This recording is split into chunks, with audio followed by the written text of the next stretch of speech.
Hey guys, this is Undercover Dudes all the way from Down Under with the top 5 free-to-play Steam games. This is across a variety of genres, so in no particular order, let's start with our first game, War Thunder.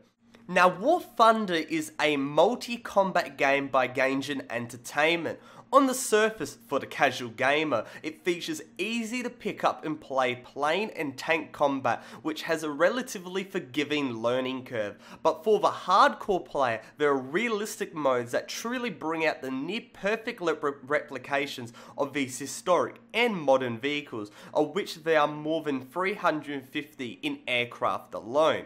Gameplay is satisfying with a non-intrusive heads-up display, which synchronizes amazingly with the beautiful graphics that are based off real-life events. Really, only the vital information pops up when you need to know about it, so it keeps you in action and makes you stare more at the amazing graphics that are really top-notch. Of the free-to-play spectrum, this is really high and it rivals AAA titles by far. Now, with there being 5 different nations, the amount of content in this game is limitless, and along with the fact that nearly everything can be unlocked with in-game money means there is so much entertainment potential and so much, end-game potential for this game. So saying that you can literally play this on and on and on and on, and it would take you so long to go and unlock everything, which is absolutely fantastic. Moving from military battles to dungeon crawling, we have Path of Exile. PoE is the brainchild of Grinding Gear Games, and is an online action RPG that is set in a fantasy world. Taking massive influence from the Diablo series, PoE has 6 original classes to choose from, with the final one, Scion, being unlocked later on, that are extremely unique and can provide limitless different builds. Being a dungeon crawler of sorts, there is a main storyline which is composed of 3 acts, providing an intriguing story that actually makes you want to go and read the lore to a certain extent. Gameplay is absolutely solid, and it goes and fulfills everything that you would go and expect from a game like this. Now, one of the most intriguing aspects of this game is the fact that it has no pay-to-win elements, even though it is mainly player versus environment. Everything that you can go and use in this game has to be found via drops, where you just go and kill enemies and they'll go and drop a sword or something along those lines. You can go and pick it up, or traded with other players.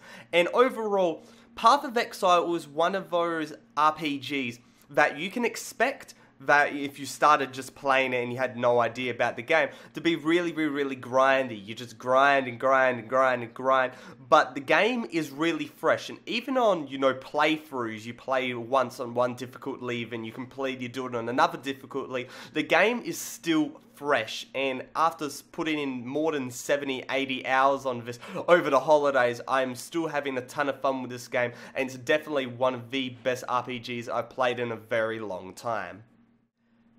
Now, moving on from action RPGs with that over-the-top bird's eye view, let's move on to Warframe, which is a third-person shooter. Now, Warframe is based on your Tenno, who uses unique pieces of armor called Warframes. You can go and party up with 3 other people to do cooperative missions, where you gain experience and in-game currency to buy new Warframes, weapons, and so on. The MMORPG aspect of this game is pulled off perfectly, with up to 14 different missions to do throughout the various locations in the solar system. So you've got like an escort, and you've got a capture and whatnot, but all the different environments, they make it really unique, and everything stays really fresh. The third-person combat is by far the best that I have ever played. Character movement is seamless, with jumping, sliding, wall running, and parkouring being top-notch. Combat is by far the most satisfying on this list, with melee combat being absolutely amazing. Just running up to somebody, hitting your F key and just slicing them, or your E key if you've got it on default controls, slicing them across the face, these robots. It is so fun to go and do. And they use your abilities well, and you run past people and you do this kind of like samurai move. Oh man, it is just so much fun. You would think that with the combat being so good, the MMORPG aspect of like customizing your character, that would be really lacking, but that is completely fleshed out as well. As you can see with my character, I haven't really changed much at the moment, but you can go and do a lot of stuff. You can change every type of weapon you're running, you can go and change the colors, you can go and change the armor, you can go and do so much stuff with your character. It is amazing, and you can really stand out with the pack. Now, this is the default kind of Warframe, but there's tons of different Warframes to go and play with in this game, and they all have unique abilities. This one's a more all-rounder, beginner type of Warframe, but you've got other ones where you try to sneak up on people, and there's a lot of different ways to go and play this game. And with the majority of this game being, you know, player versus environment, which I'm doing right now, then you can go and really open up a lot of different build potentials. Of all the free-to-play first-person shooters, PlanetSide 2 is arguably the most well-rounded and enjoyable, and that's why it's on this list. There is a lot of free-to-play first-person shooters on Steam, but most really don't go and live up to the expectations that we kind of hold for AAA titles, but PlanetSide 2 definitely goes and lives up to that potential. This game has one of the most immersive worlds for a shooter, with a landscape stretching far beyond what the eye can see. With this map, it is open world, and that means you can go and fly from one end to the other. You probably get shot down in the process, but saying that, you can keep flying and flying and flying and flying. There is so much to go and explore with this world, and that's really fun. Along with this, the graphics are absolutely beautiful and are by far the best on this list. However, one of the problems with PlanetSide 2 is the rather sharp learning curve. It's hard as a beginner to really know what you're doing. You just kind of get plonked in the world. So watching some beginner guides before you actually go and play the game will prove crucial to actually know what to actually do in the game.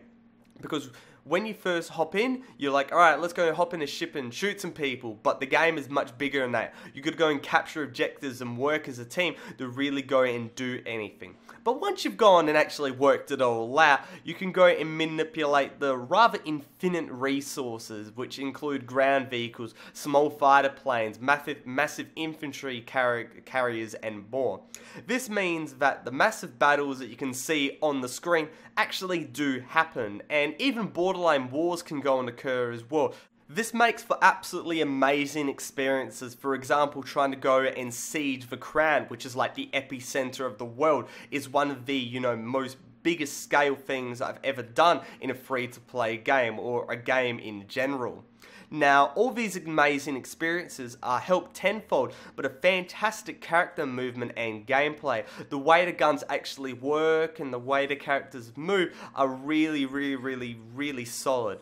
But there is one little downside to this game, and that it is pay to win to an extent. You can drop $20 in this game and get far ahead of where you'll just be by just actually going and passively unlocking stuff by just playing the game with in-game currency. So saying that, it is a little bit pay to win, but it isn't game breaking like a lot of other free-to-play first-person shooters.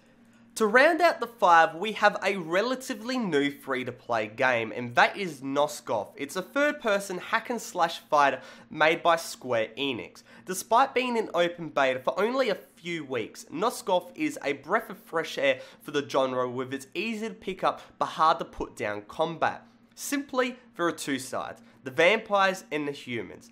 Each side has unique classes that follow certain roles, and an even mixture is needed to go and win the game. There is team deathmatch and objective modes, which fit perfectly with the maps, which are complex but have verticality for the vampires as they can go and climb walls, but there is also open areas for the humans who have to go and stick together in order to go and win.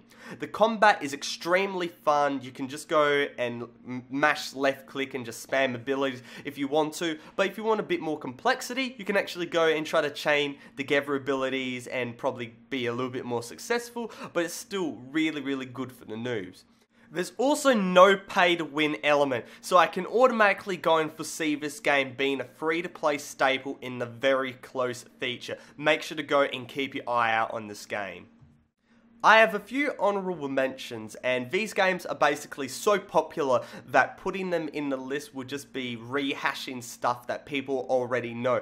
The top 5 was made so these games, even though they're popular enough, they're not exactly the most known free-to-play games, so I wanted to go and bring a little bit of light. These 2 games are so awesome, but they're so well known that it would just be kind of rehashing old shit. So Dota 2, it's awesome, it's one of the best MOBAs out there. There's not too much to go and say it really. Basically, in terms of Dota, in terms of MOBAs, you've got Dota 2 and you've got League of Legends. If you want something for Steam, you go and play Dota, and then you've got League of Legends if you want something different. I'm not going to go and start a war right here.